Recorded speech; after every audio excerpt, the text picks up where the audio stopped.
How's it going, everyone? I hope you're having a kick-ass week. I decided that it's high time for me to reflect back on all of the stuff we've made on the channel, to go back and taste everything and see what I think of it now. Have my perceptions of different things changed? Maybe things have changed over time. I don't know, but let's go through it together.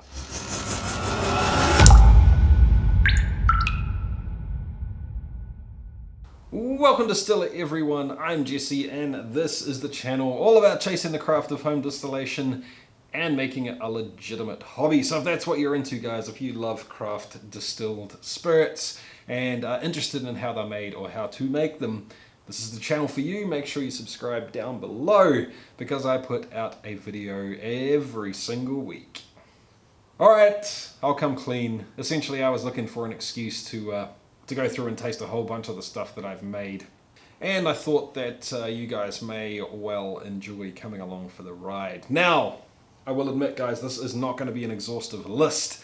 A couple of the things that I've had in the past I don't have anything left of. A couple of the other things are new and not exciting yet, so I won't put those on the list.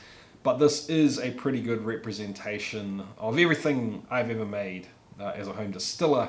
And I'm pretty sure that something from every time I've run the still is here on the table today.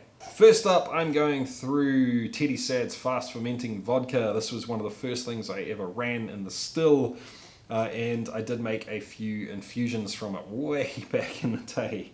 The interesting thing about this stuff for me is that it kind of represents. Don't worry, I'm not going to get too insanely touchy-feely here, guys, but it does represent to me a couple of things. One is my insane naivety when I first got started, and a reminder to myself of how naive I probably still am. And the reason I say that is it was my first reflux run. I didn't really know what the heck I was doing, and also my naivety in tasting it as well. I did do a blind taste test in which I thought it was pretty shit hot, and I still think it's okay, but not as good as I used to think it was. But on the other hand, it also kind of represents to me the spark that really got me hooked on this stuff. The thing that demonstrated to me that if you put a little bit of effort and time in, you can make something that's really good, and especially with the white spirit, something that's as good as a commercial product. Anyway, guys, cheers. So this is the straight up Teddy Sad's fast fermenting vodka at 41%. Now, it's interesting to me that the wheat has faded a little bit from what I remember, and the licorice sort of side of things has really been dialed up. If anything, it's actually smoother than I remember, but I guess it's been sitting there for a long time. I'm still pretty happy with that, and for one of my first runs, I'm still pretty proud of it. These two are infusions made with the Teddy Sad's fast fermenting vodka. Cheers, team. This is an infusion made with FFV and a tea. In some ways, that's almost got more bite to it than the original, but I think it's got a slight bit of the astringency from the tea, which sort of lends itself to feeling like that bite. But I have to say, guys, my tastes have changed, and there is way too much sugar in that for me now. I don't know what I was thinking. The flavor's great. I love the tea flavor. It works really well with the vodka. The little amount of wheat that's still there, and the licorice really bring out the fruity flavors in the tea, and they play on each other really nicely. But yeah, wow, it's so freaking sweet. Like even to sit down and sip, like you'd sip a port. So sweet. All right.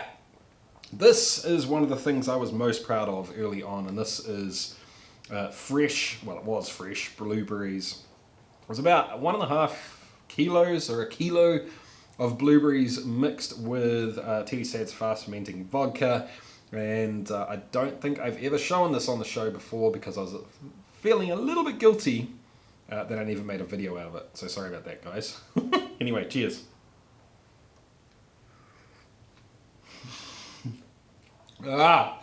So freaking sweet. So sweet.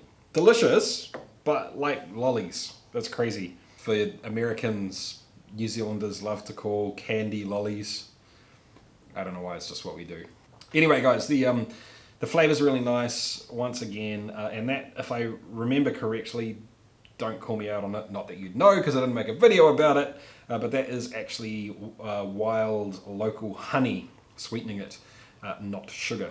I don't know, team, let me know if you come across something similar, but is it that blueberries don't taste like blueberries? Does that make sense?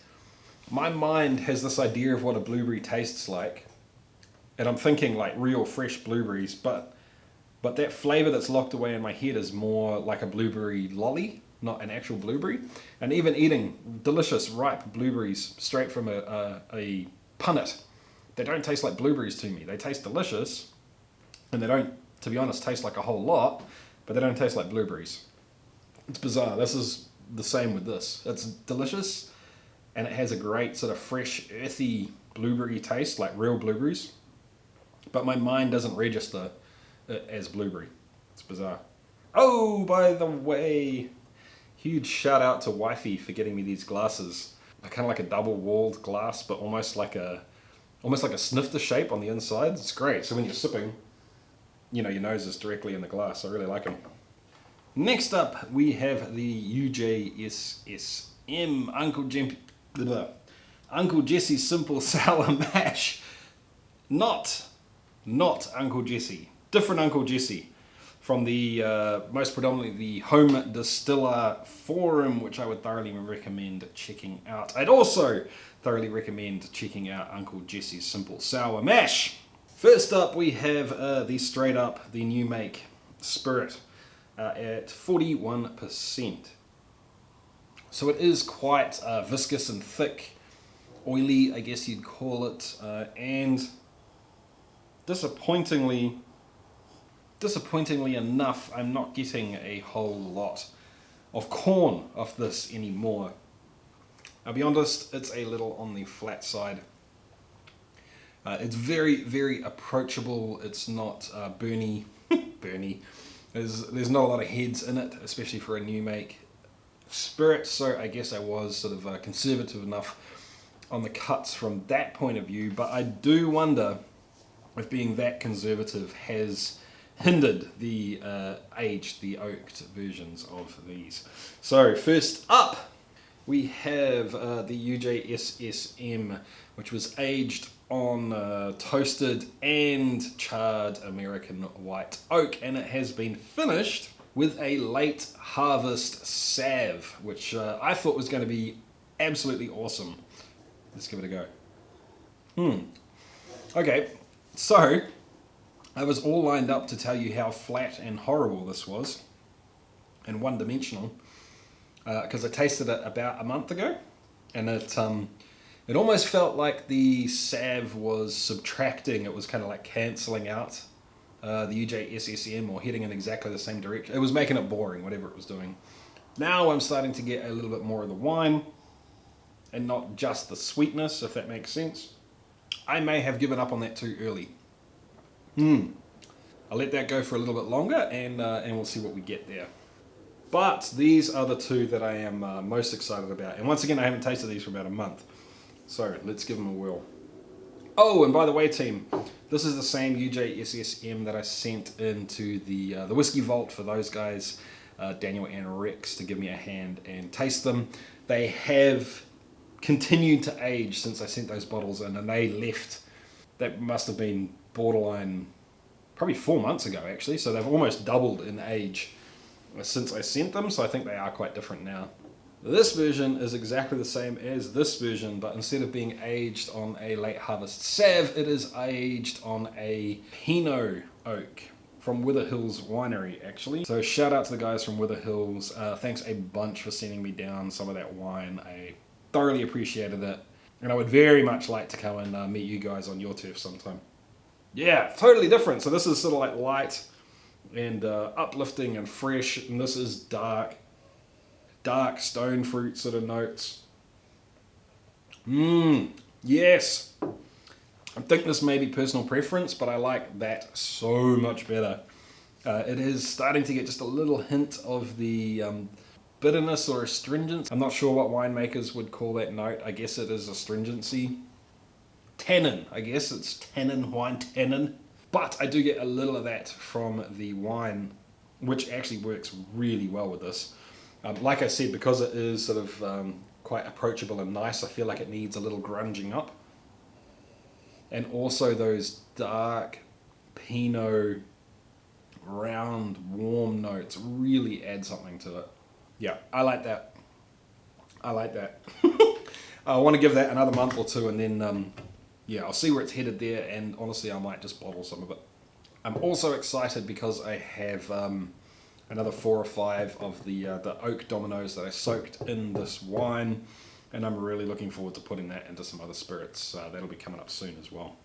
So last up, guys, this is the UJSSM that stayed on the original wood, and it has much less of a nose than the other two. More just, I guess, straight vanilla. Touch of corn, which is cool. There's more corn in this than I get in the new make, which is odd. Oh, okay, I haven't tasted this in a long time, but this is starting to head more towards a classic bourbon sort of flavor to me. Yeah, so much more. Yeah, a hint of candy corn, a touch of the barrel sort of spice, not just a smidge, more sort of barrel ash, I guess. But candy corn and cherry, actually. Alright, so these two are getting really interesting to me. That one, I'd much rather it aged, to be perfectly honest with you. I'm not a new make guy, especially for the UJSSM. And that is much more promising than I thought it was going to be. So I would very much like to get another couple of samples of these over to the Whiskey Vault guys once I think they're done, and get them to compare with what they can remember from the middle of the road aging process. Next up, team, is one of the several things I've got going on from Buccaneer Bob's right now. This is another one of the newer things on the channel. It has been aging, I don't know, maybe a month now. This is aging on a piece of oak barrel from California, one of the craft breweries. I can't remember the name right now, that's horrible of me. I also can't remember the name of the awesome guy that sent me in this barrel, but it is a whiskey barrel that was then used to age a imperial stout, I believe, which is pretty freaking awesome. And I thought that maybe those bold flavors would work well with the Buccaneer Bob's. Now this is at 62%, so I need some water in there. Should do the trick. Cheers. Interestingly enough, this is still a little new on the nose compared to some of the other Buccaneer Bob things that I've got aging away over there. But to be fair, it probably is getting less influence from the oak so far from the other ones. And for me, what I mean when I say new for Buccaneer Bob's is that it, for me, it leans towards fake floral, potpourri, floral air freshener, or maybe some really bad women's deodorant, that sort of thing, on the nose anyway. Whereas the stuff that's had more influence from oak or some of the other stuff that has, I think, probably got more air to it so far, is starting to really mellow out on that area. Those flavors and smells are disappearing and are turning into the super ripe banana type smells. Anyway, let's give it a jam. Dear God, that's crazy. It's just one flavor after another hits you. There's menthol in there, which is bizarre. That's not a huge thing. I just mentioned it because it's weird to me that it's in there. Heaps of fruit, almost rotten fruit, but not in a bad way. Banana. There's coffee, licorice, toffee, caramel, molasses, and an interesting bitterness that I would love to think is coming from the stout. I would love to think that, but I don't know that for sure. There's actually very little wood coming through on this yet. I need to stop drinking this stuff. Keep going back and tasting it because it's so freaking interesting and it tastes so different to the other Buccaneer Bob stuff. But anyway, cheers. So I need to take just a second, guys, to say thank you to the Patreons. A wholehearted, straight up, from the bottom of my heart, thank you to these people. They're the ones that contribute directly to the channel, and also that's Team Awesome, the guys that help me figure out exactly what I should be doing and when I should be doing it. So thanks, guys. I appreciate it. All right, team. Now we are on to the Bastard Whiskey. And honestly, team, tasting this is one of the things that I've been most excited about for this video. In saying that there's one thing that's even more exciting than this coming up next. But this is the Bastard Whiskey with the Bog Oak from Ireland. So that's the Bog Bastard, or the Bob. And this is the Bastard Whiskey that is still aging in here. Now, I sent both of these to the guys at the Whiskey Vault to taste. This is exactly the same bottle even. And when I say bottle, I mean bottled, that I sent to the Whiskey Vault. This, on the other hand, has been aging since then, and like I said before, I think it's got another 5 months age since I sent that. Actually, even a little bit more, because I bottled this up even before I sent it out the door.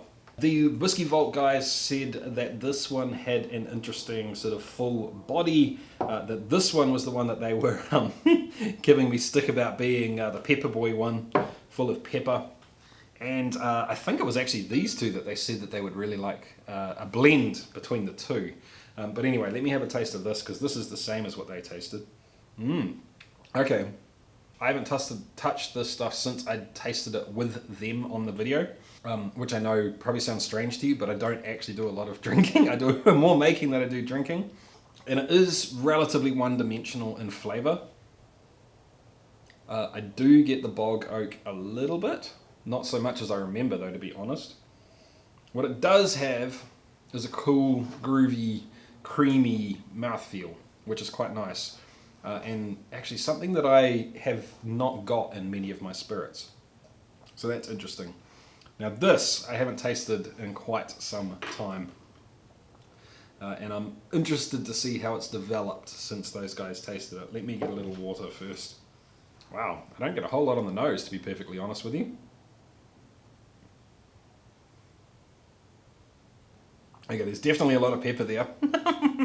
If anything, I think the pepper's a little... Oh no, there it comes. Well, it's back. And it's not just straight up pepper heat. It's kind of like a pepper that's got more of a berry-ish flavour to it, I guess, but still pepper, not berry. That's died off a little bit since last time I tried it. And to be honest, there's not a lot.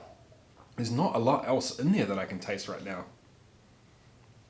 Which honestly is a little bit disappointing. It may be because I'm a few drinks deep.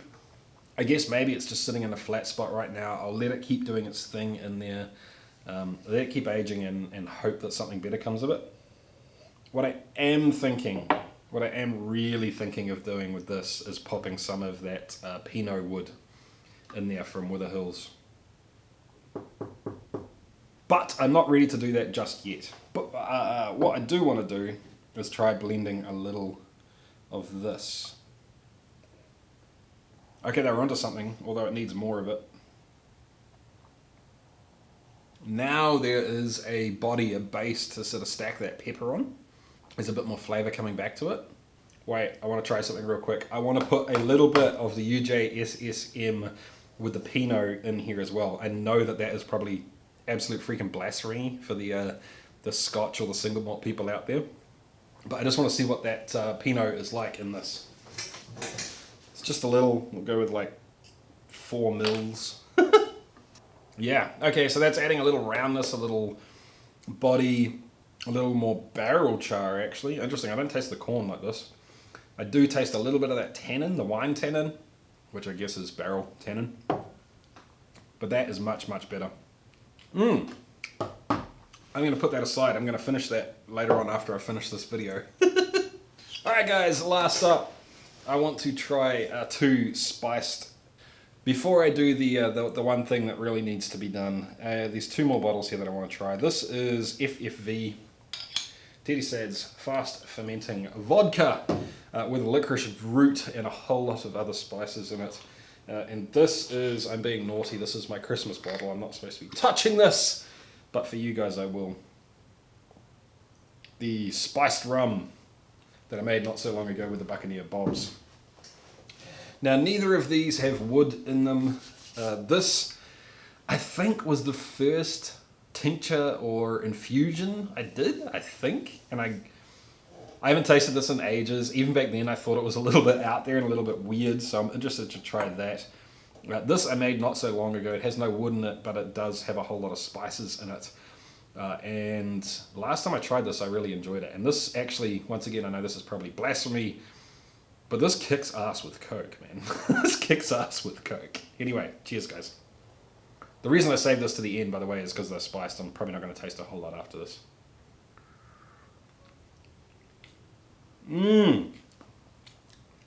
That is just getting better. God, I wish I put some wood in that. But it almost, honestly, it almost doesn't need it. Clove, vanilla, it almost tastes like honey coming out. It's got all the rum flavors to it. The big, bold, I don't want to use the word dank. Dank fruit, though. I wish I was a little less drunk so I could explain this to you better, but I'm really, really enjoying this, guys, and it's doing nothing but getting better with age, even though there's no wood in there.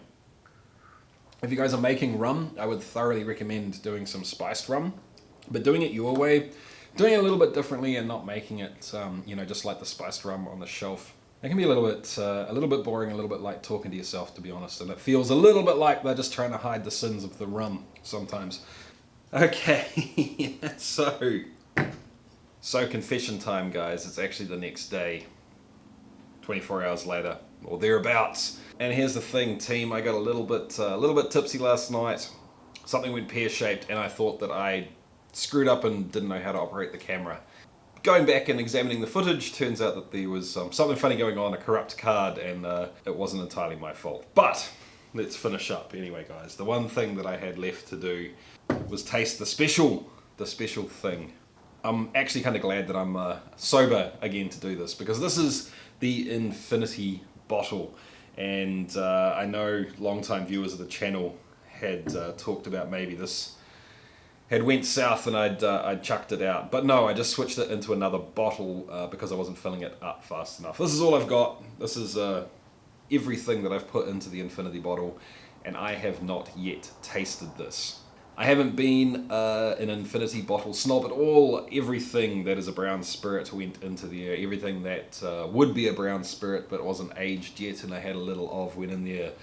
New make spirit of pretty much everything I've made, the UJSSM or the whiskies and stuff like that, and a little shot of all the commercial whiskies I've bought in that time as well. So, let's give it a go.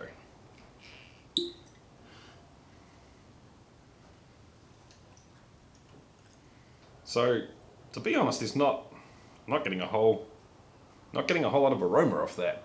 It's a little bit musty, a little bit sweet, like a touch of vanilla or something like that, but honestly that's a little disappointing. I thought with even a little bit of rum and stuff in there, there'd be a whole lot more on the nose, but let's give it a jam and see how it is. Okay, that's actually quite pleasant. I wouldn't say it's great, it's a little odd. It tastes like bourbon, scotch and rum, funnily enough. But the rum hasn't taken over nearly as much as I thought it would. I really thought that it would kind of crank things up a whole lot. I really thought that the rum would really sort of nudge everything else out.